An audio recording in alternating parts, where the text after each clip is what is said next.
Our wedding anniversary. My husband, Ethan, had used my supplementary credit card to acquire a painting as a gift. As soon as I got home, I planned to go to my home office to retrieve some urgent court documents.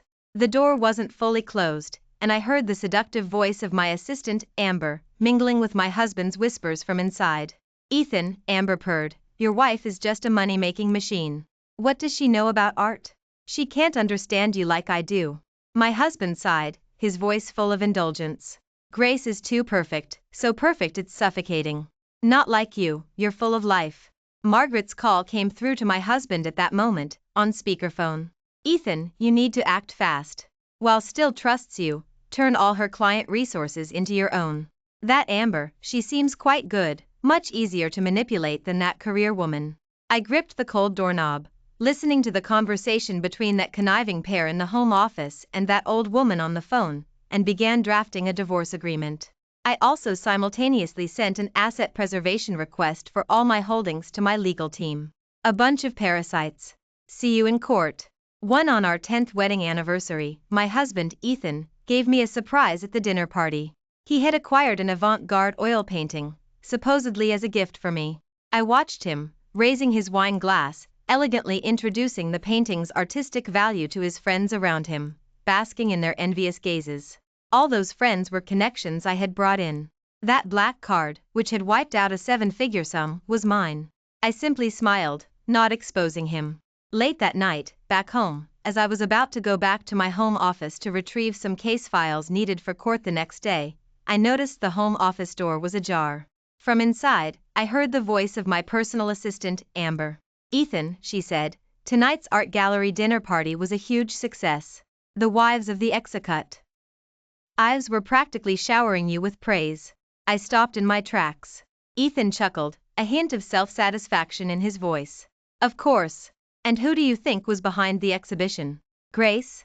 What does she know besides providing money and connections?" "Exactly," Amber's voice turned plaintive. "Sister is good at everything, but she's just too overbearing, like an emotionless work machine. Ethan, you must feel so suppressed being with her, right?" I was stunned. Amber, an intern I personally recruited from law school into Sterling Stone Group, kept by my side for 3 years, treated like a younger sister, and given a salary and authority far beyond her peers. Ethan, the man I had loved for 10 years, whom I'd used all my resources and wealth to elevate from an unknown small-time painter to the somewhat famous art curator he was today. I had thought our marriage was a powerful alliance between two elites. It turned out that in their eyes, I was merely an emotionless ATM. "Don't even mention her," Ethan's tone grew impatient. "By the way, how are those client files I asked you to organize coming along?" Amber immediately adopted an ingratiating tone, her voice dropping even lower. "It's all done. I copied over all of Sister's VIP client information, including their family situations, asset statuses, and personal preferences. From now on, you can approach them precisely as an art investment consultant, and I'll help you create content, guaranteeing they'll all become your loyal clients." "Well done," Ethan's voice was full of approval. "Amber, you're much more considerate than she is." All the blood in my veins turned to ice in an instant. Those weren't just ordinary client files, they were a lawyer's lifeline, the very foundation of my career. I took a deep breath, forcing myself to calm down. As a top attorney specializing in family law cases, I had seen countless betrayals far more dramatic than this. I just never imagined it would happen to me. I pulled my phone and silently pressed the record button. In the home office, their conversation continued. "Ethan, when are you going to tell her? I don't want to keep sneaking around like this." "What's the rush?" Ethan soothed. "Her value hasn't been completely squeezed out yet. Once I've fully taken over her network of contacts, it won't be too late to kick her out. Then, you'll be the sole mistress of this house." "Oh, you," Amber playfully chided. "But what if she finds out? She's a lawyer." Ethan sneered dismissively. "So what if she's a lawyer? No matter how decisive she is outside, at home she's just a foolish woman craving a man's affection, isn't she? I've been stringing her along for 10 years, it'll be easy as pie to finish her off." So, he thought he was playing me for a fool? We weren't even officially divorced yet, and he was already calculating how to divide my family fortune. I was so enraged I laughed, and stopped listening. I silently retreated to the bedroom and locked the door. I immediately drafted a divorce agreement, every clause as precise as a surgeon's knife, ensuring he wouldn't get a single penny. Then, I sent the agreement and the recording I had just made to my most trusted partner via encrypted email. The subject line read, "Initiating highest level asset preservation, target, my husband Ethan." The next day, I woke up as usual. Ethan was already at the dining table, gracefully eating breakfast. Seeing me emerge, he put down his cutlery, walked over to embrace me, and said softly, "Honey, did you sleep well last night? I'm sorry I was back late. I was still talking about work with Amber after you fell asleep." I calmly watched him perform. "It's fine," I said, "you work hard." I had carried our daughter for 10 months and nearly died on the operating table due to severe postpartum hemorrhage during childbirth.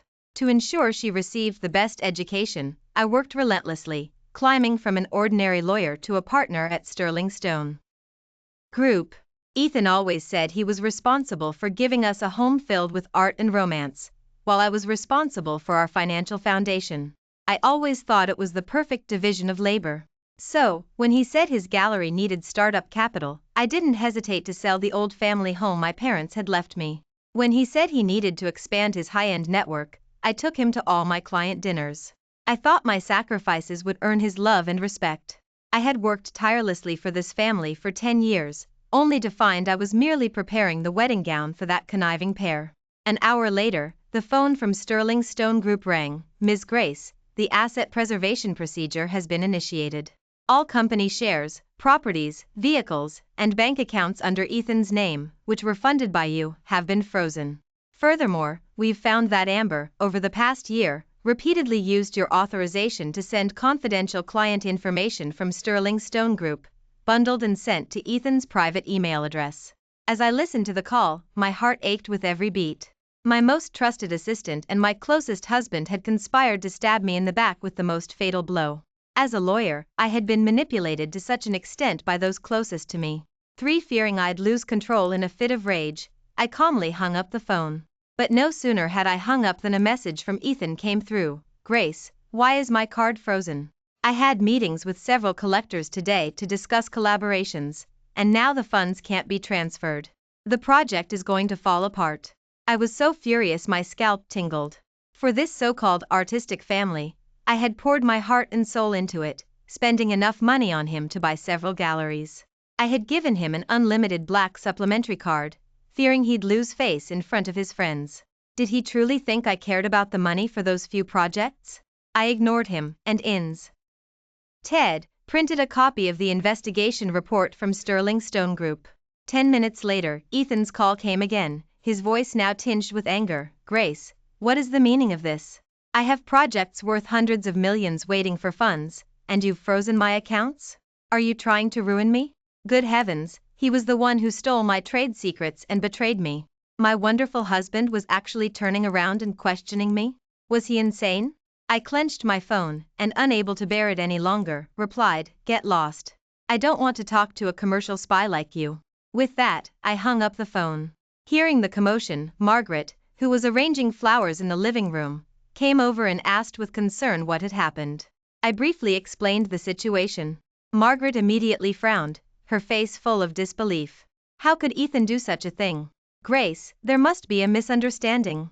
He's an artist. How would an artist understand these business matters?" I looked at her coldly. "So, you're implying I slandered him?" Margaret sighed, took my hand, and said earnestly, "Grace, I know you're under a lot of work pressure, but Ethan is your husband. Men, sometimes, to save face outside, do foolish things. As his wife, you should be more understanding, instead of directly freezing his accounts and burning all bridges."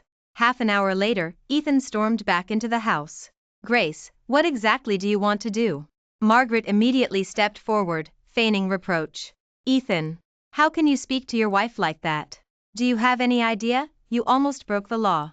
Ethan impatiently cut her off. "Mom, stop it. Just because of this petty issue, Amber is crying, thinking I dragged her into this." At his words, the living room instantly fell silent. The next second, Ethan looked at me, his voice full of blame. "Grace, can't you think about my career for once? Amber said that as long as you unfreeze the accounts now and don't pursue Ch. Rajesh against her, she'll act as if nothing happened. Hearing this, Margaret also looked at me, advising, Grace, why don't you unfreeze the accounts first? Ethan's career has just started to pick up, it's not easy. I stared intently at the mother and son, and suddenly burst out laughing. So, you didn't come to apologize, but to conspire and demand that I forgive a thief and a traitor? For a flicker of guilt crossed Margaret's face, but she quickly adopted the air of an elder. Grace, you shouldn't put it that way. Amber, that child, was just trying to help Ethan, her intentions were good. Besides, you're a successful female lawyer with so many resources. Isn't it only right to share some with your husband, to help him shine? Why are you being so petty? Watching an Ethan play good cop, bad cop, my heart grew completely cold. Her intentions were good? I sneered, stealing trade secrets and conspiring with my husband to betray me, those are good intentions? Seeing I had no intention of backing down, Ethan sighed, you're just too serious, you have no fun at all. And was right, you're just a work machine. What else do you do besides work? I need a soulmate, can you be that? Margaret cautiously chimed in after hearing this, exactly. Ethan is a man with artistic pursuits. You, a businesswoman reeking of materialistic obsession, were never worthy of him. If it weren't for your ability to make money, our family wouldn't have wanted you. Ethan looked at me with a sullen expression, saying crossly, Grace, I've been speaking to you patiently, but you can't rely on being my wife to constantly undermine my career and bully Amber. If you act like this, who would ever genuinely treat me well in the future? My heart pounded with rage. I undermine you? I bully her? Tell me, what did I do? Ethan yelled back at me, annoyed, isn't that right? All I wanted was to learn from your successful experience, and you froze all my accounts. Amber just felt for me and wanted to help me out a bit, what did she do wrong? And you, not only do you refuse to help me, but you also want to ruin my career and make Amber lose her job. Isn't that bullying? I looked at the husband I had loved for 10 years, utterly incredulous and profoundly disappointed. Ethan, I was truly blind. At my words, he scoffed. Finally speaking your mind, are you? Amber was indeed right. You just can't stand to see me succeed. The moment you found my career was about to surpass yours, you immediately pulled the rug out from under me. Smack! My heart ached intensely, and unable to hold back, I directly slapped the divorce agreement I held in my hand onto his face. Ethan clutched his face, staring at me in disbelief. You're actually going through with a divorce? Margaret solicitously helped her son, then reproached me. Grace, how could you demand a divorce over such a minor issue? It's just a little marital playfulness. Do you really need to make such a big fuss? Just as they were united against me, I received a text message. It was from Amber, sister, face reality. Men will always love young, gentle women who adore them, not haughty career women like you. Dare to fight me? Once I become Mrs. Ethan, I'll be the first to erase your name from the property deed. 5. I looked at the text message Amber had sent on my phone. Then I looked at the mother and son in front of me, their faces full of hostility. Suddenly, I smiled. I put away my phone, took a deep breath, and genuinely remarked, you're right. I truly was wrong. Seeing that I had finally admitted my mistake, Ethan's face broke into a triumphant smile. Grace, it's good that you realize your mistake. Margaret also came forward, taking my hand and resuming her previous benevolent demeanor. Grace, it's not too late to realize your mistake now. In life, we shouldn't take all those rules and regulations too seriously. I nodded, looked at Ethan, and said calmly, tomorrow, I'll be waiting for you in the Sterling Stone Group conference room. We need to have a serious talk. My voluntary act of vulnerability made a flicker of surprise cross Ethan's face. He stared at me blankly for a few seconds, then reluctantly said, all right, if you had this attitude of admitting your mistake earlier, it would have been so much better. You've made everyone so uncomfortable. Margaret solicitously poured a glass of water for her son. As she handed it to him, she incessantly sighed, Grace, it's not for me to say, but Ethan is your husband, after all. Even if he made a huge mistake, you shouldn't have directly reported it to Sterling Stone Group. It pains me to see it. Ethan also sighed. Exactly. Weren't you always my biggest supporter? For my first art exhibition, when no one believed in me, you stayed up 3 nights straight, personally writing promotional copy and contacting media, which made it become an overnight sensation. You valued him more than yourself before, why were you so impulsive this time? I simply smiled faintly, saying nothing. After chatting on his phone for a while, Ethan forwarded a document to me. Grace, This is a settlement agreement drafted by Amber. She's agreed not to pursue your impulsive actions this time. These are her terms. Remember to sign the agreement tomorrow." I opened the document on my phone. It was an agreement filled with harsh clauses. 1. Grace must publicly apologize to Amber, admitting she maliciously slandered her out of jealousy. 2. Grace must gratuitously transfer 50% of the client resources under her name to Ethan's art company. 3. Grace must contribute $5 million to establish a personal studio for Amber as emotional compensation. There were 10 clauses in total, each one attempting to legally transfer my professional achievements and personal assets to them. Looking at that outlandish agreement, I nodded. "All right, I'll take a good look at it." The next day, I arrived at the Sterling Stone Grow Up conference room before anyone else. After waiting for a full hour, Ethan finally strolled in, arm in arm with Amber, with Margaret trailing behind them like a triumphant Empress Dowager. Seeing the coffee and snacks I had prepared, Ethan smiled contentedly, looking at me sincerely. "Honey, you've worked hard." Margaret also gripped my hand with satisfaction, lavishing praise. "Grace, my son truly has good taste, to marry such an excellent woman like you. Since you married into our family, you've not only kept the household impeccably organized but also single-handedly upheld our family's reputation. Deep down, I truly adore such a capable daughter-in-law as you. From now on, our family must live harmoniously like this, enjoying our lives, and there should be no more fuss." For 10 years of marriage, Ethan had always marveled at my contributions. Margaret had never stinted on praising me. In the past, facing their consideration and praise, I had always felt fortunate to have married into a happy family, having a husband who understood and appreciated me, and a reasonable mother-in-law. Although they couldn't assist with my career, they always acknowledged and remembered my efforts. But now, I merely smiled faintly and said softly, "Yes, it's indeed time to live my own life well." 6. Ethan and Amber's words, amplified through the conference room glass, made colleagues pretending to pass by cast curious glances. Silence hung in the air for a while. Ethan finally broke the silence with a smile. "Honey, see, we've come with sincerity today. As long as you sign this agreement, we'll let bygones be bygones." I shook my head. "Let's stick to business first." Margaret nodded repeatedly. "Yes, business first. That shows a genuine desire to resolve things."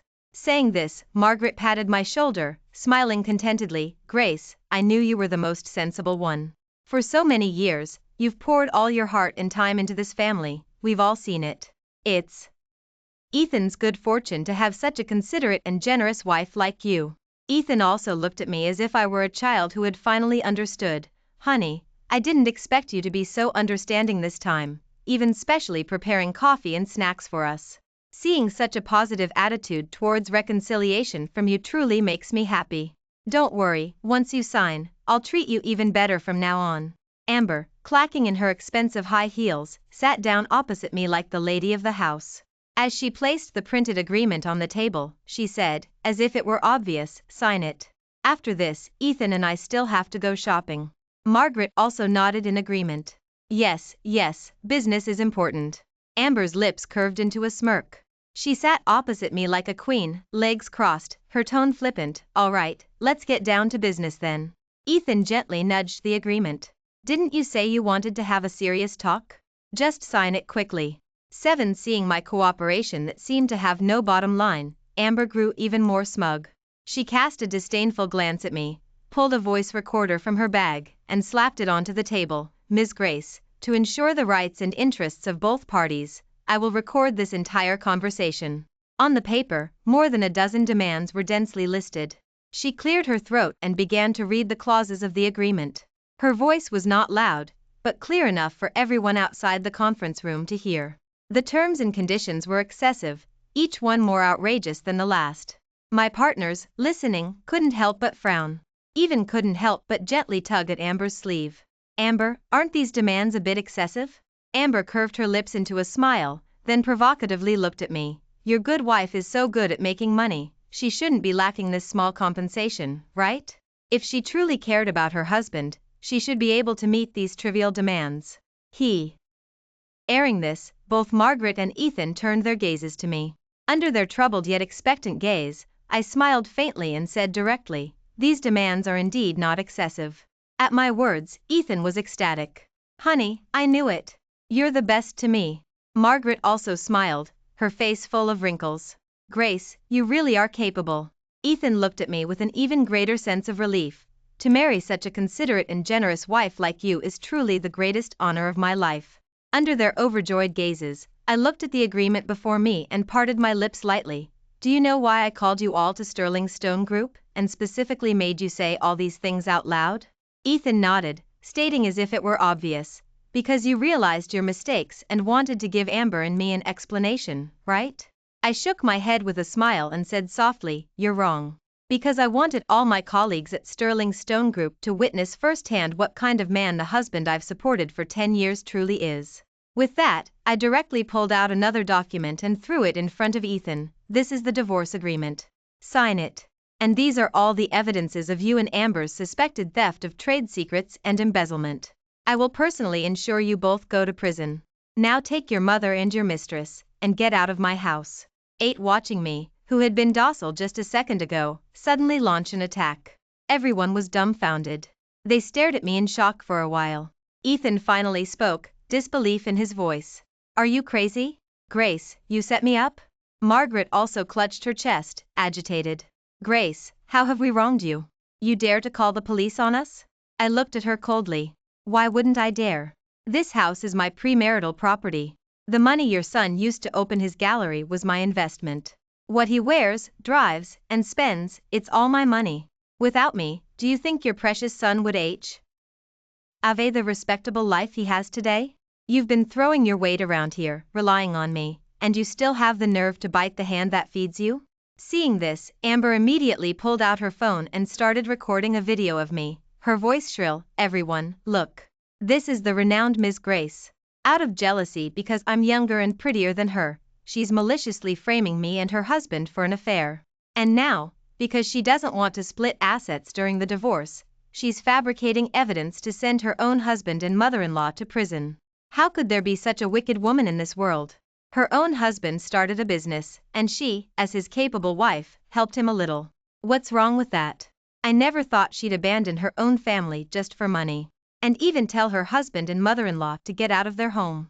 I didn't want to blow this out of proportion, but she's just too arrogant. In my entire life, I've never seen such a heartless woman.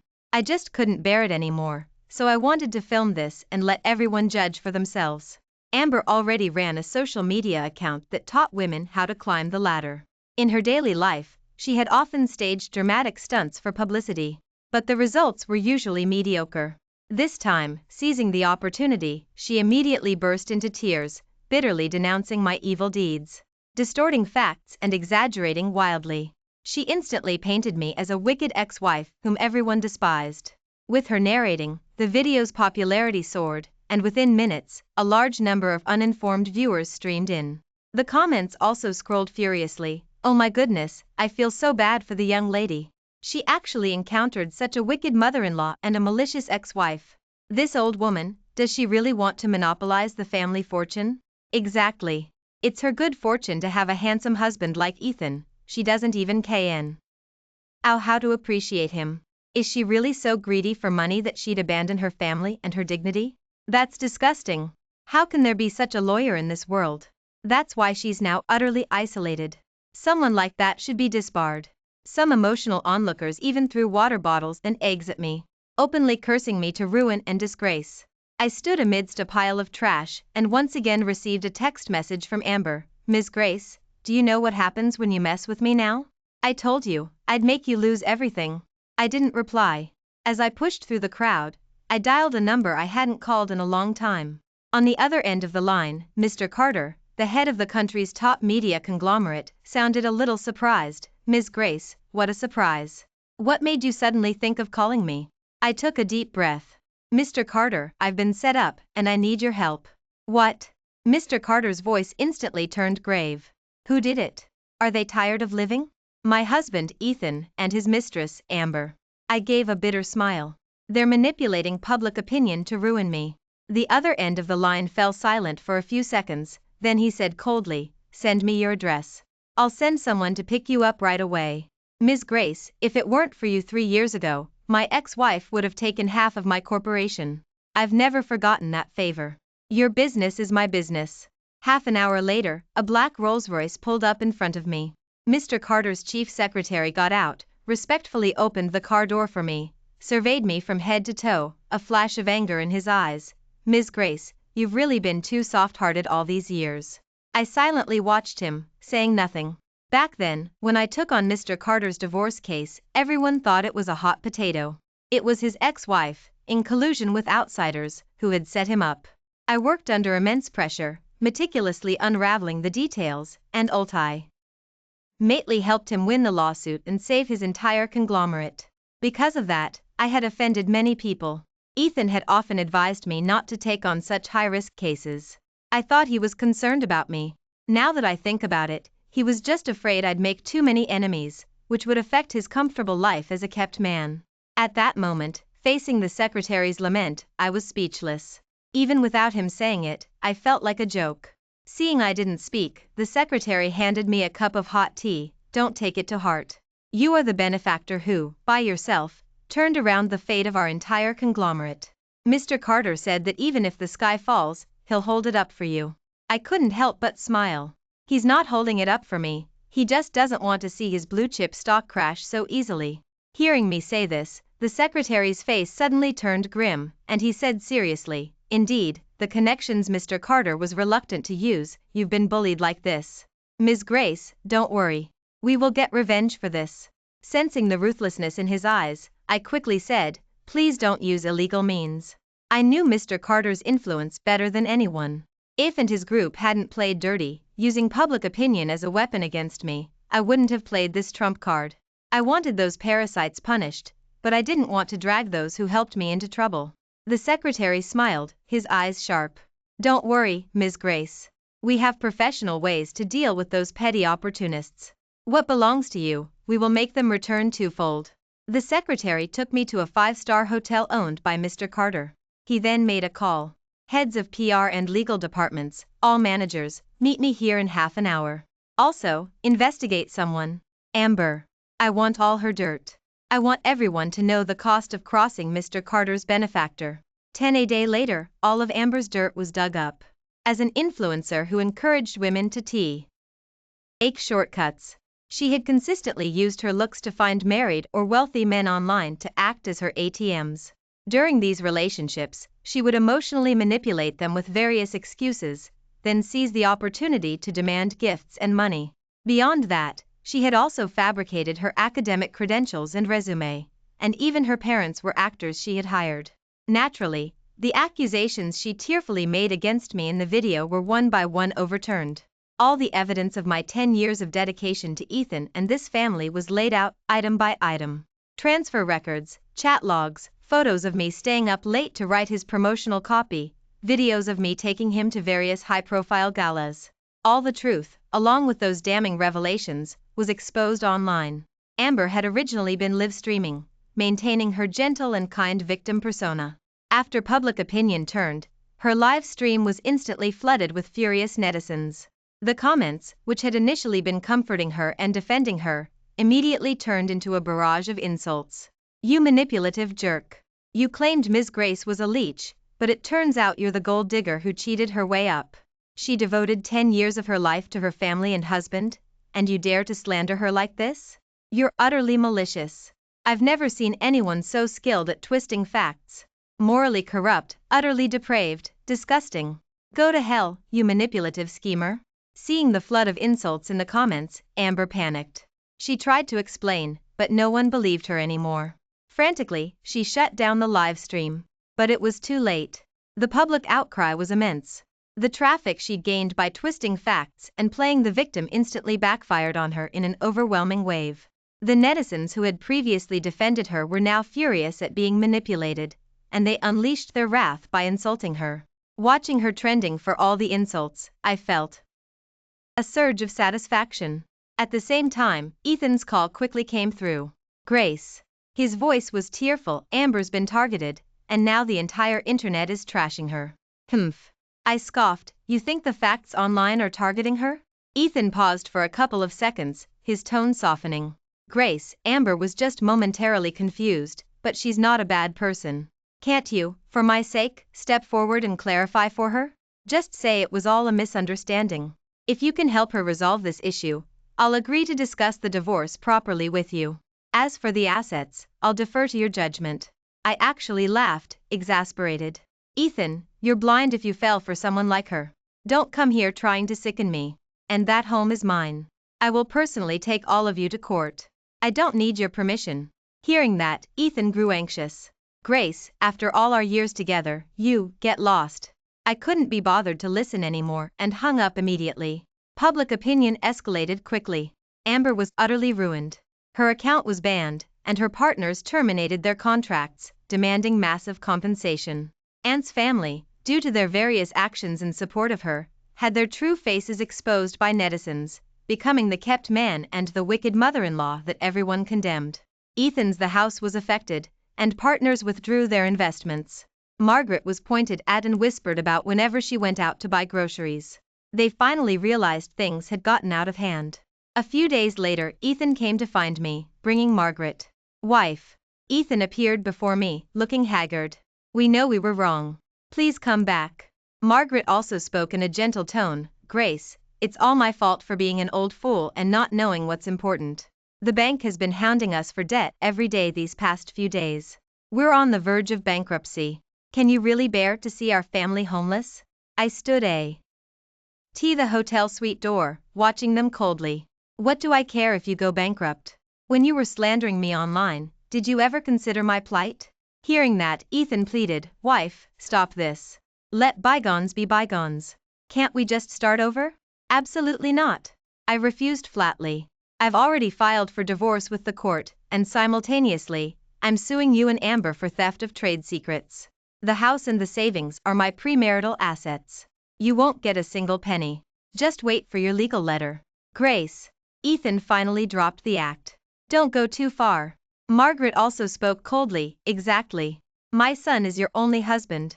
If you really push him to the brink, no one will be left to care for you in your old age. I chuckled at their self-important threats. I certainly don't rely on parasites like you. From today on, I'll see you in court. I'll just consider it a 10-year lesson I paid for. With that, I closed the door and called security. Ultimately, the court granted the divorce. The prenuptial agreement perfectly protected all my assets. Ethan and Amber were found guilty and not only faced massive civil penalties but were also sentenced to prison.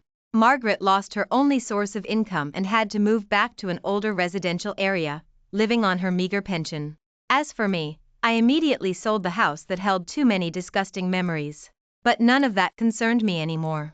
A week later, I moved into my own top-floor penthouse with river views. I stood by the massive floor-to-ceiling window, looking at the city lights below. On my phone were Mr. Carter's congratulatory text message and several new client referrals. My team's morale was high after this impressive turnaround. I inhaled the scent of freedom. A warmth spread through my heart. I knew a brand new life had just begun. Thank you for watching today's story. If you enjoyed this video, please like it and share it with your friends. We look forward to hearing your thoughts in the comments. Feel free to share your views, and don't forget to subscribe to our channel for more exciting stories. See you next time.